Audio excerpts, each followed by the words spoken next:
Personality हम सबकी होती है, लेकिन इस वीडियो को देखने के बाद आपकी एक कॉन्फिडेंट और पावरफुल पर्सनालिटी बन जाएगी।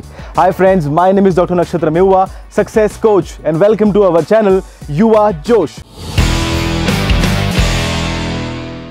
आज मैं आपके साथ कुछ ऐसे 7 स्टेप्स शेयर करने वाला हूं जिससे आप भी पावरफुल पर्सनालिटी बन सकते हैं। काफी सारे लोग ऐसा मानते हैं कि हमारी पर्सनालिटी हम जन्म के साथ लेकर आते हैं, लेकिन ऐसा नहीं है। हम हमारी पर्सनालिटी को क्रिएट कर सकते हैं, डेवलप कर सकते हैं।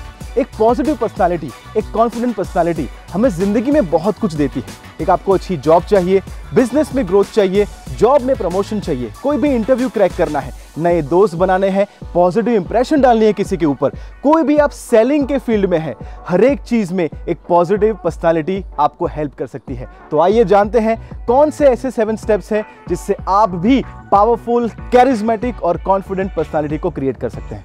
पॉइंट नंबर 1, आपको अच्छा लगे या ना लगे, लेकिन जब भी कोई आपसे मिलता है 5 सेकंड के अंदर वो डिसाइड कर लेता है कि आप ट्रस्टवर्दी है या नहीं है, आप स्मार्ट है या नहीं है, आप इंटेलिजेंट है या नहीं है, और वो सब कुछ डिसाइड होता है आपके अपीयरेंस के ऊपर।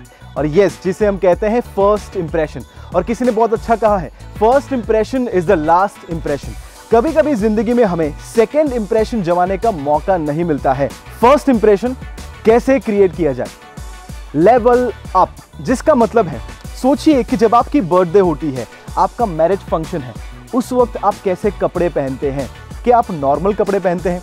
जनरल हमारी टेंडेंसी ऐसी होती है कि हम लोगों के साथ ब्लेंड इन होना चाहते हैं, लेकिन मैं आपसे कहता हूं कि हमें स्टैंड आउट होना है, लोगों से अलग कपड़े पहनने हैं। अगर किसी ने ब्लैक शर्ट पहना है तो जरूरी नहीं है कि हमको भी ब्लैक शर्ट ही पहनना है, हमें कुछ अलग तरीके से अपना स्टाइल क्रिएट करना है, स्टैंड आउट होना है। इसके लिए ज्यादा खर्चे करने की जरूरत नहीं है। आपको इतना ही सोचना है कि अगर आप टी शर्ट पहनते हैं तो आज से आपको शर्ट पहनना है, अगर शर्ट पहनते हैं तो ऊपर ब्लेजर या वेस्ट कोट डालना है, अपने स्टाइल को एक लेवल अप लेकर जाना है। और साथ ही साथ ऐसे कपड़े पहनने हैं जो आपकी साइज को फिट करे, आपकी बॉडी को फिट करे, और साथ ही साथ ऐसे कलर को चूज करना है जो आपके स्किन टोन को सूट करे। Point number 2, smell good. हमारी 5 सेंसेस में से एक सेंस स्मेल ऐसी है जो हमारे लॉजिकल ब्रेन को सरपास करके हमारे ब्रेन के लिम्बिक सिस्टम तक पहुंचती है, और जो हमारे इमोशन और हमारे मूड को एनहांस कर देती है या तो डीमोटिवेट करती है। जब आप कोई भी मंदिर में जाते हैं, आप शांति का एहसास करते हैं। जब आप कोई स्पा में जाते हैं, आप रिलैक्स फील करते हैं। बहुत सारी वजहों में से एक वजह यह है कि वहां की स्मेल, वहां की सुगंध। वैसे ही जब आप किसी से मिलते हैं, पहली चीज अगर सबकॉन्शियसली कोई नोटिस करते हैं, वो आपकी स्मेल है। तो अगर आप कोई ऐसे इंसान से मिलते हैं जिसने बहुत अच्छे कपड़े पहने हैं, जो बहुत अच्छी तरीके से कम्युनिकेशन कर रहा है, लेकिन अगर उसके मुंह में से या उसके शरीर में से बदबू आ रही है, तो क्या आप उसके साथ रहेंगे? नहीं। इसलिए हमें भी अपने अंदर से एक बेहतरीन पर्सनालिटी बाहर लाने के लिए स्मेल करना, स्मेल अच्छा करना बहुत ज्यादा जरूरी है। तो उसके लिए 2 चीजें करनी है। सबसे पहले अपने ओरल हाइजीन का ख्याल रखिए। ये सारी कॉमन चीजें हैं, लेकिन कोई सेल्स मीटिंग के लिए या कोई इंपॉर्टेंट मीटिंग के लिए जब आप जाते हैं तो ब्रश कर जाइए, फ्लॉस कर जाइए, माउथ वॉश कर जाइए, और साथ ही साथ एक अच्छा सा परफ्यूम लगाइए जब कोई स्पेशल ओकेजन है तब।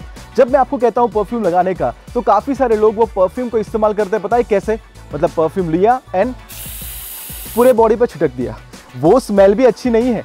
आपको उसका किस तरीके से इस्तेमाल करना है?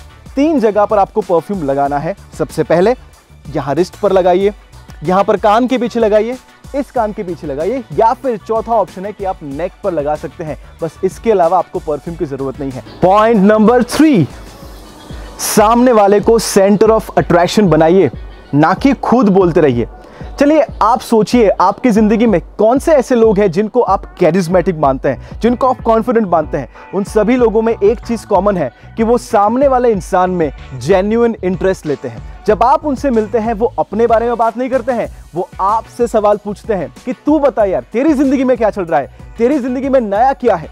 जब आप उनसे कहते हैं कि यार मैं गोवा घूम कर आया, तो वो आपसे सवाल पूछते हैं, अच्छा वहां पर क्या अच्छा लगा, कौन से बीच पर गया, अच्छा तू ये क्लब में गया कि नहीं गया। लेकिन जो कैरिज्मेटिक नहीं होते हैं, वो लोग क्या करते हैं पता है? जब आप उनसे कहते हैं कि यार मैं गोवा घूम कर आया, तो वो कहता है अच्छा गोवा, वो तो मैं 3 साल पहले जाकर आया हूं, तू यहाँ गया होगा, तू वहां गया होगा। वो आपको शेयर करने ही नहीं देते हैं। तो ये चीज़ हमेशा याद रखनी है, अगर आप कॉन्फिडेंट पर्सनालिटी बनना चाहते हैं तो सामने वाले में जेन्युइन इंटरेस्ट लीजिए, उसे सेंटर ऑफ अट्रैक्शन बनाइए। और ये करने के लिए सबसे आसान तरीका है कि उसको उसकी ज़िंदगी के बारे में सवाल पूछिए। क्या चल रहा है, क्या नया है, कौन सी नई चीज़ तूने सीखी है। ये सारे सवाल जब आप करेंगे ऑटोमेटिकली वो आपके प्रति आकर्षित होने वाले हैं। Point number 4, make eye contact. दोस्तों, क्लार्क यूनिवर्सिटी के साइकोलॉजिस्ट ने स्ट्रेंजर्स के ऊपर सर्वे किया था, जहां पर उन्होंने बहुत सारे स्ट्रेंजर्स को 2 मिनट तक आई कांटेक्ट करने के लिए कहा और 2 मिनट के बाद वो सभी स्ट्रेंजर के अंदर एक दूसरे के प्रति इंटीमेसी और आत्मीयता और अफेक्शन काफी हद तक बढ़ चुका था। जब आप किसी के साथ बात करते हैं, ये इंपॉर्टेंट है कि आप भी उनकी आंखों में आंख डालकर कहें।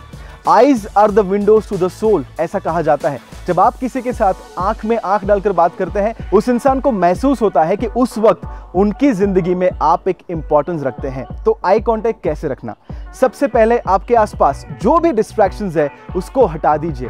जब भी आप किसी के साथ कम्युनिकेट करते हैं, स्पेशली जब किसी नए इंसान के साथ आप कम्युनिकेट करते हैं, उस वक्त जरूरी है कि आप अपने मोबाइल फोन को, न्यूज़पेपर को या वो सारी चीजों को हटा दें जो डिस्ट्रैक्शन क्रिएट कर सकते हैं। पॉइंट नंबर 2, जब आप उनसे आई कांटेक्ट करते हैं, एक रोबोट की तरह नहीं देखना है, बस आंखों में आंख डालकर देखते नहीं रहना है, थोड़ी स्माइल भी करनी है। जब स्माइल करेंगे तो वो भी ऑटोमेटिकली स्माइल करने वाले हैं। Point number 5, be the superman. Amy Cuddy, American psychologist, ने कहा है कि अगर आप कॉन्फिडेंट फील करना चाहते हैं तो आपकी बॉडी लैंग्वेज को इस तरीके से रखिए जिससे आप ऑटोमेटिकली कॉन्फिडेंट बनना शुरू हो जाएंगे, जिसे वो कहते हैं पावर पोजिंग। जो लोग नेगेटिव फील करते हैं, जो लोग लो कॉन्फिडेंस में रहते हैं, उनकी बॉडी लैंग्वेज भी बस उसी तरीके से होती है। लेकिन जो लोग कॉन्फिडेंट होते हैं, उनकी बॉडी लैंग्वेज एकदम सुपरमैन टाइप की होती है, जिसे वो कहते हैं पावर पोजिंग। जिसका मतलब है, अपने दोनों हाथ मेरे साथ कीजिए, अपने दोनों हाथों की मुट्ठी आगे लेकर जाइए, अपने दोनों रिस्ट को अपने साइड पर लेकर जाइए और इस तरीके से सुपरमैन बन जाइए। इसे कहते हैं पावर पोजिंग। ये बहुत सारे पोजिंग में से एक एग्जाम्पल मैंने आपको दिया है। पावर पोजिंग और सही पोस्चर के लिए आपको एक ही चीज हमेशा याद रखनी है, जिसे मैं कहता हूं back broad up and in. जिसका मतलब है अपनी बैक को आपको स्ट्रेट रखना है, अपने शोल्डर को आपको ब्रॉड रखना है, अपने चिन को अप रखना है और ब्रीथ इन। इतना करेंगे, आपके अंदर से कॉन्फिडेंट बाहर आने ही वाला है। Point number 6, take up more space. दोस्तों, जो भी कंपनी में एक सीईओ होता है, उसकी ऑफिस एक बहुत ही बड़ी होती है, लेकिन एक जूनियर लेवल एम्प्लॉय या जो इंटर्न होता है, उसकी एक छोटी सी कैबिन भी नहीं, मैं तो कहूंगा एक छोटी सी जगह होती है जो उसको दी जाती है। जो इंसान ज्यादा स्पेस एक्वायर करता है, उसे ही सबसे ज्यादा कॉन्फिडेंट और पावरफुल माना जाता है।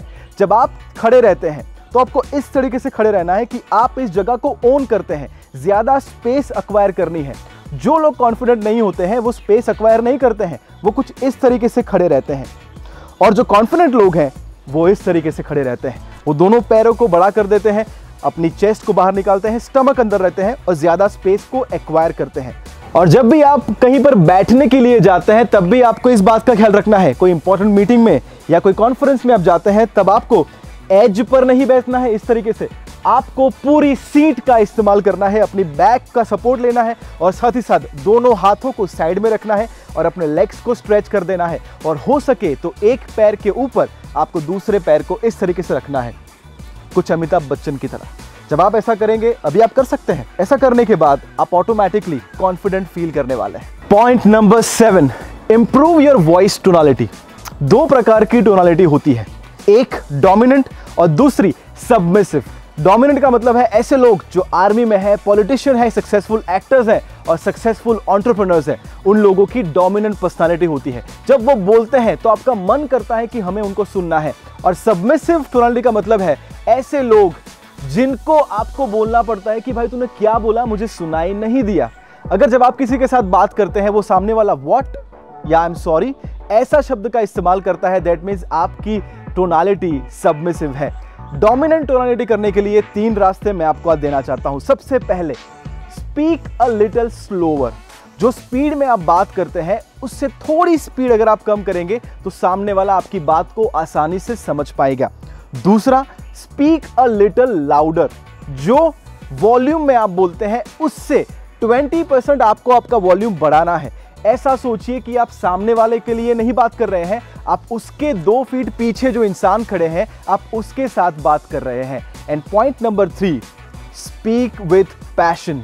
यस, जो भी आप बात करें आपको उसके लिए पैशन के साथ बात करनी है। इसी के लिए मैं कहता हूं कि ज्यादा बोलने की जरूरत नहीं है। जब आप बात करें, आप कम बात करें चलेगा, लेकिन जो भी आप बात करते हैं उसमें पैशन के साथ बात करना जरूरी है। Speak less but speak with passion and speak powerful. तो दोस्तों, ये है 7 पॉइंट्स जो आपकी पर्सनालिटी को कॉन्फिडेंट, पावरफुल और करिश्मेटिक बना देंगे। तो आपका फर्ज बनता है कि इस वीडियो को शेयर कर दीजिए, जिससे हम अपने देश के युवा को कॉन्फिडेंट और पावरफुल बना सके। और अभी तक आपने हमारे फेसबुक पेज को फॉलो नहीं किया, यूट्यूब चैनल को सब्सक्राइब नहीं किया, वो बेल आइकन पर क्लिक भी नहीं किया, तो फिर क्या किया? आज ही कर दीजिए, जिससे आप हमारे आने वाले कोई भी इंपॉर्टेंट वीडियोस को मिस ना करें। आइए मिलकर इस देश के युवा में जोश जगाते हैं।